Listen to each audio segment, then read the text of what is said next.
Deuxième partie de ce champ de vision avec la thématique du jour, comment acheter une société de sécurité. Toujours sur notre plateau, notre expert Patrick Haas. Face à lui, il n'est pas de sa famille, mais porte le même nom, Jean-David Haas, directeur général du fonds d'investissement NextEdge. Et à côté de vous, Patrick Haas, eh bien, Jean-Marie Pichon pour la société Eurodeals, cabinet de fusion-acquisition. Alors, on avait dit qu'on passerait du côté vendeur cette fois-ci. Quel est le bon timing pour vendre une entreprise de sécurité ? Alors, il se trouve que j'ai dû vendre probablement une cinquantaine d'entreprises de sécurité et que je connais un petit peu le sujet. Ce qui est important, à mon avis, avant tout, c'est la préparation par le dirigeant et la vision à long terme qu'il a de son entreprise. Il faut qu'il choisisse à quel moment il va la vendre et à qui. Voilà. Plus précisément, alors, à quel moment il va la vendre ? À quel moment il va la vendre ? Souvent, si vous voulez, les transitions se font quand les gens partent à la retraite, dans les petites entreprises. Ouais. Quand ce sont des start-up, les gars qui les vendent ont 30, 35 ans, 40 ans, ouais. D'accord ? Et ils partent à la retraite aussi. Ils partent à la retraite aussi. Car vous les vendez bien. Car on les vend très bien. Et ce qui est important, c'est aussi de transmettre, si vous voulez, de savoir à qui, souvent le dirigeant est intéressé par la transmission et la cession. C'est un bébé, quelque part. Exactement, c'est un bébé, on ne cède pas son entreprise. C'est un acte très difficile, c'est un accouchement lent et compliqué. Il faut que l'individu soit bien dans sa peau, bien dans sa vente. Voilà. Alors, deux questions. Ouais. Grosso modo, ça prend combien de temps pour préparer la vente jusqu'à la vente ? Si vous voulez, en moyenne, sur les 50 que vous avez... En gros, on dit qu'une entreprise se vend à partir du moment où il y a le contact avec l'acheteur. Ouais. Si vous voulez, il faut compter à peu près 9 mois. 9 mois. 9 mois, c'est le cycle naissance. Normal exactement. Un accouchement. Et alors, ça s'est un petit peu allongé, on va dire, ces 2 dernières années, je pense. Voilà. Question un petit peu taquine, oui. Moi j'aime bien ça. Oui. C'est sur les 50 opérations, grosso modo, que vous avez faites. Oui. En pourcentage, combien était vraiment réussi financièrement ? Si vous voulez, en principe, quand on est dans des métiers où on prend des mandats. Donc, quand on a une opération avec un mandat de vente, on est pratiquement sûr de céder. Autrement, on ne prend pas l'opération. D'accord. On est pratiquement sûr de céder l'entreprise. Mais ce qui se passe parfois, et c'est le cas où on n'arrive pas à la vendre, c'est qu'on se rend compte au moment de l'audit, des due diligence, que les résultats ne sont pas au rendez-vous. Et souvent, il y a une discussion du prix, une rediscussion du prix.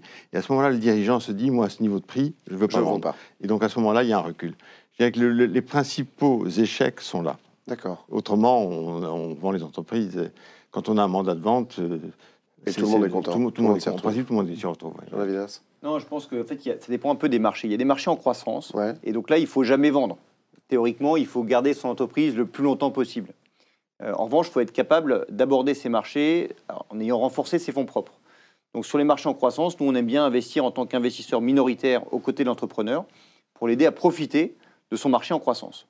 Et puis, il y a des marchés en consolidation.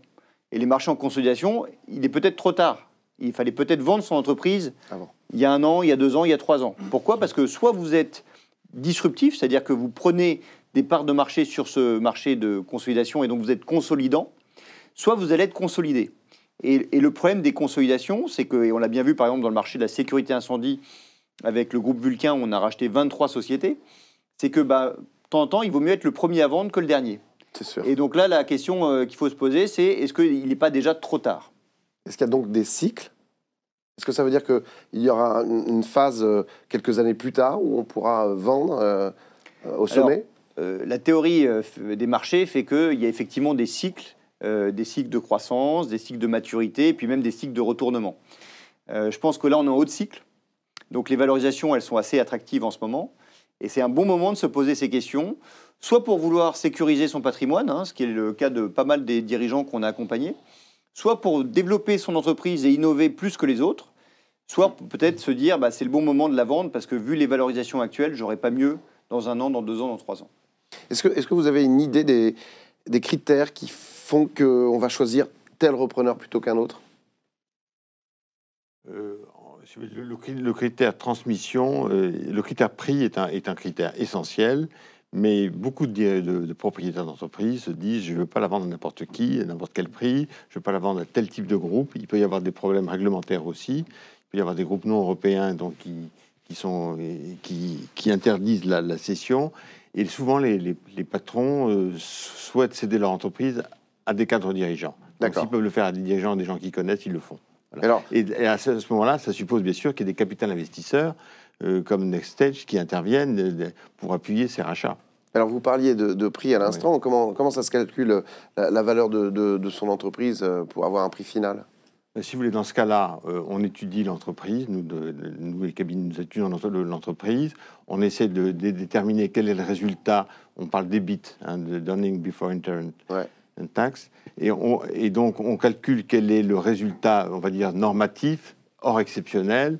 On va appliquer en général un multiple à ce résultat. Et on va surtout analyser aussi la récurrence et autres. Voilà.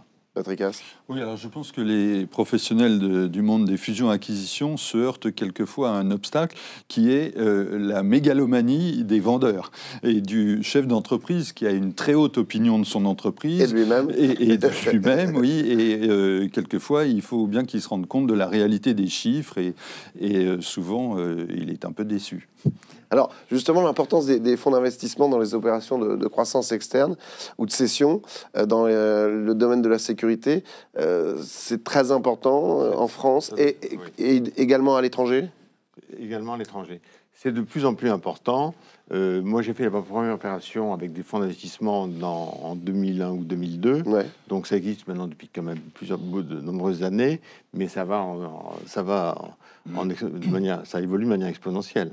Bon, et il y a des fonds d'investissement comme NextStage qui ont acheté, dans le cadre de Vulcain, je crois que vous avez acheté 23 sociétés. En 4 ans. En 4 ans, voilà. Si vous voulez, nous, on a la chance d'avoir fait plus de 300 opérations depuis 15 ans. Et en fait, les croissances externes, c'est pas évident. Il y en a qui réussissent, il y en a qui ratent. Notre savoir-faire, c'est vraiment d'aider les entrepreneurs dans ces phases-là, à la fois en France et à l'international. Et je pense que c'est souvent des moments clés dans la vie des entreprises. Et il n'y a rien de pire que de se dire « Oh là là, je vais peut-être gâcher ce que j'ai déjà ». Et donc, c'est vrai que nous, on conseille énormément nos entrepreneurs sur comment intégrer, comment accompagner, comment se développer. Et je pense que c'est aussi rassurant pour l'entrepreneur de ne pas se sentir tout seul. Patrick ? Alors, il faut dire que les fonds d'investissement aux États-Unis, par exemple, ont énormément d'importance dans la sécurité. Ils ont racheté, fait des opérations sur les plus grands leaders en télésurveillance, en gardiennage, etc. En France, c'est pas encore tout à fait le cas. D'abord parce qu'il n'y a pas de grosses entreprises françaises. Et puis aussi, il faut, si on se replace un peu dans le passé, il faut dire que la sécurité n'a pas beaucoup attiré les investisseurs. Jusqu'à une période récente, les banques ont été très frileuses dans les années 90-2000. Et donc, le phénomène des fonds d'investissement est assez nouveau dans la profession de la sécurité. Mais aujourd'hui, c'est vraiment des acteurs importants où il y a des opérations importantes qui se font, notamment sur les entreprises de sécurité électronique, enfin de haute technologie. Vous, Jean Davidas, en tant que fonds d'investissement, vous-même, Jean-Marie Pichon, en tant que cabinet de FUSAC, est-ce que, en toute humilité, vous pouvez dire qu'il y a eu des échecs parmi vos opérations ? Alors, je veux dire qu'il y a déjà eu des échecs dans nos investissements. Ouais. Dans le domaine de la sécurité, pour l'instant, touche du bois. Ça, c'est... Oui, et puis, voilà, ça se passe plutôt bien. Et en moyenne, on a fait des très beaux multiples dans ce domaine. Je dirais qu'il y a assez peu d'échecs. Il y a assez peu d'échecs. Je vais donner la raison tout à l'heure. Je vous dis, souvent, les résultats ne sont pas au rendez-vous. Quand ils ne sont pas au rendez-vous, les managers reprennent leur entreprise et décident de ne pas vendre. D'accord. Mais en gros, en général, on aboutit et les gens sont contents. Est-ce que, pour ceux qui nous regardent... Oui, Patrick, pardon. Oui, je ne parle pas pour nos deux intervenants, mais il y a eu quand même des échecs. Il faut le dire. Il y a eu des fonds d'investissement ou des banques même qui ont investi dans les sociétés de sécurité qui ont fait carrément faillite. D'accord. Enfin, c'est arrivé. Sur notre plateau, on n'invite que des winners, nous. Exactement. Est-ce qu'il y a quand même des précautions particulières à prendre, s'il y en a 2 ou 3 à ressortir, quand on s'apprête on a envie de vendre son entreprise de sécu? Quand on veut vendre? Ouais. Je pense qu'il faut prendre le temps. Prendre le temps, parce que, notamment quand on n'a jamais connu le capital investissement ou des fonds, c'est essentiel de prendre le temps de choisir la personne avec laquelle on veut s'associer. C'est un peu comme un mariage. Ouais. On ne se marie pas avec la première venue. Et là, c'est pareil dans notre métier. Deuxièmement, je pense que c'est important de préparer les choses et d'être accompagné par des gens comme Jean-Marie qui vont vous aider justement à vous poser les bonnes questions et aussi peut-être à organiser juridiquement et financièrement l'entreprise pour que des gens comme nous puissent rentrer dedans. Et puis le troisième point, c'est aussi... je pense que c'est associer les cadres. C'est-à-dire qu'il faut qu'il y ait un dynamisme, il faut que les cadres puissent aider l'entrepreneur. Et souvent, nos PME françaises, on a un peu un entrepreneur qui sait tout faire. Et derrière, malheureusement, on n'a pas assez de muscles et de gens qui peuvent l'aider. Et nous, on aime bien associer les cadres à ce type d'opération. Malgré cela, pourquoi il y a aussi peu d'entreprises de sécurité en France qui sont cotées en bourse ? Alors, c'est une excellente question. Je crois que la bourse française, on s'aperçoit qu'elle est peut-être moins attractive que la bourse américaine ou la bourse de Londres. Londonienne ou même la bourse israélienne ou chinoise. Donc, c'est vrai qu'il y a un peu de travail qu'on doit faire là-dessus. Il y a aussi un vieil adage français qui nous fait beaucoup tort. C'est « vivons heureux, vivons cachés ». Et c'est vrai qu'en France, on a un peu cette mentalité de se protéger, de se cacher. Et la bourse, on n'a pas le choix. Il faut être présent et il faut communiquer. Et puis, il y a eu quand même quelques très belles réussites en bourse dans le domaine de la sécurité. Hologramme Industrie, qui a été un des investissements d'un de nos confrères, ou Xiring, dans lequel nous étions également investisseurs. Ça a été quand même des beaux succès. Et je dois dire qu'il y a plutôt un beau track record dans ce domaine-là. Enfin, en France, il y a quand même, on peut dire, une poignée de sociétés qui sont cotées en bourse dans le domaine de la sécurité. C'est vraiment pas beaucoup par rapport aux centaines aux États-Unis, mais c'est aussi parce que les sociétés sont trop petites. C'est ça. Alors, sans pour autant racheter une société de sécurité, est-ce qu'on peut quand même investir dans le milieu avec des fonds d'investissement ou avec des fonds en bourse qui mélangent un certain nombre d'entreprises et d'actions et qui sont plutôt orientés sécurité? Ça existe?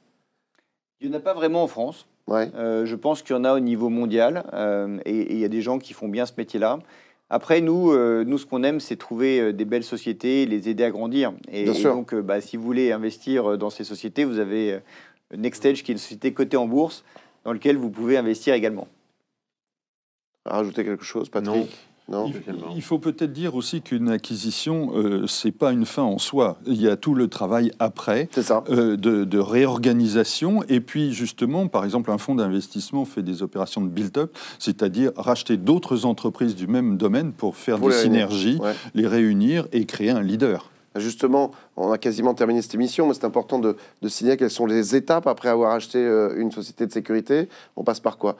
Restructuration, synergie. La phase d'intégration est clé. La phase d'intégration est clé. Moi, en tant que directeur financier de gros groupes, j'ai acheté beaucoup de sociétés aussi. La première chose avec les équipes, c'était de savoir quels étaient les gens qui portaient les signatures demain, comment on allait...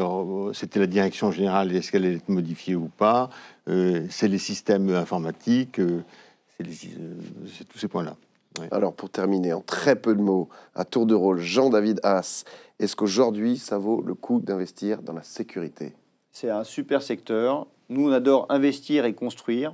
On vient d'accompagner l'Isprotect, par exemple, depuis 4 ans, qui est passé de 3 millions à 18 millions d'euros de chiffre d'affaires. Il y a des histoires fantastiques à faire.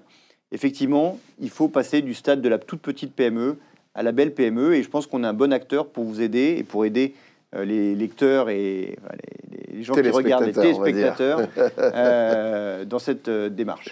Jean-Marie Pichon. Moi, j'ajouterais que pour les managers qui veulent reprendre une entreprise, c'est aussi, il y a la possibilité de racheter en France sa propre entreprise. Et plus elle est grosse et plus c'est simple. D'accord.